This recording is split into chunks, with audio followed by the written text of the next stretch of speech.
بسم الله الرحمن الرحيم، والصلاة والسلام على أشرف المرسلين سيدنا محمد النبي الأمي وعلى أهله وأصحابه أجمعين. ازيكم يا حبايبي؟ عاملين ايه؟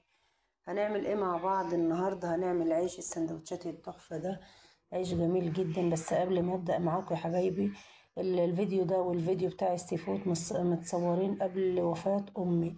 ندعو لها بالرحمة لأمواتنا وأموات المسلمين، اللهم آمين يا رب العالمين. طبعا انا المونتاج بتاعه بحطه له دلوقتي اهو انا بكلمكم. طبعا اللي معانا ده نص كيلو دقيق، عليه معلقه خميره، عليه معلقه سكر، عليه نص معلقه ملح، نص معلقه بيكنج باودر، معلقتين لبن بودره، 3 معالق اللهم صل على حضرة النبي، 3 معالق زيت، معلقتين لبن بودرة زي ما قلت لكم، 3 معالق زبادي او العلبة الزبادي اللي هي الصغيرة، الحجم الصغير. عجناها قبل ما نخلص عجين، نزلنا بالمكعب الزبدة ده، عجناها كويس. طبعا انا مش بحب اطول عليكم الفيديو خالص يا ولاد، لازم نخدمها صح في العجين. عندك عجان يبقى حلو جدا. عجنتها وسبتها ارتاحت وقطعتها اول واحدة، بس عملتها بالنشابة. بعد كده عملت بايدي. العجينة كانت ملمسها ناعم وكانت طرية وكانت تحفة، ما كانتش بتتلزق خالص، كانت زي الفل. طبعا قطعناها زي ما انتوا شايفينها كده. سيحت مكعب زبدة. كنت اما بعد ما فردتها دهنتها ورحت مطبقاها التطبيقة اللي انتوا هتشوفوها معايا دي. انا كنت طبعا بصور نفسي لان عندي سليم حفيدي مش بنعرف نعمل منه اي حاجة، والواد عايزة تنيميه مش بيرضى ينام، بينام الوقت اللي احنا قاعدين فيه بس. يعني مش عارفة اولادكم كلهم كده ولا حفيدي بس اللي بيعمل فينا كده.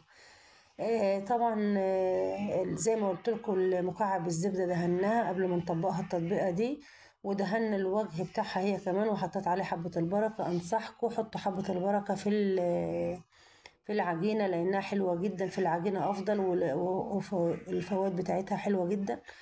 لان بعد ما اتخبزت وقعت زيها زي السمسم بالظبط، وقعت لما خرج من الفرن. عايزه اقول لكم العجينه طعمها تحفه وريحتها تحفه تحفه تحفه.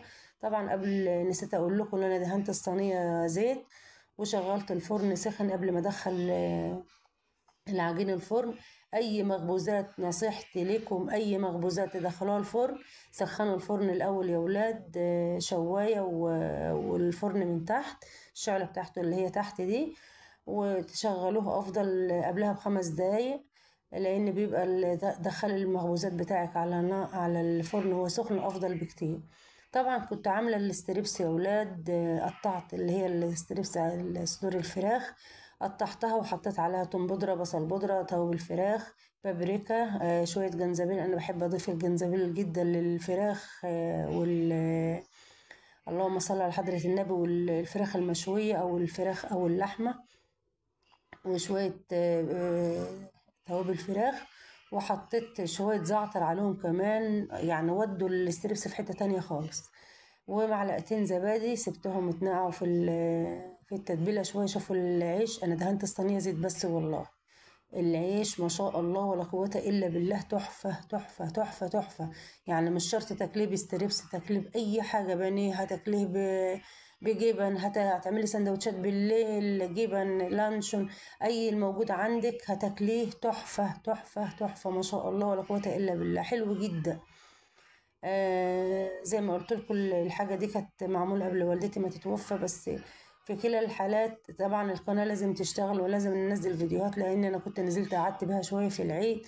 القناة كانت وقعت خالص بصراحة اللي تنزيل الفيديوهات، فرجعنا تاني اهو ما شاء الله. ربنا يا رب يوفقنا جميعا.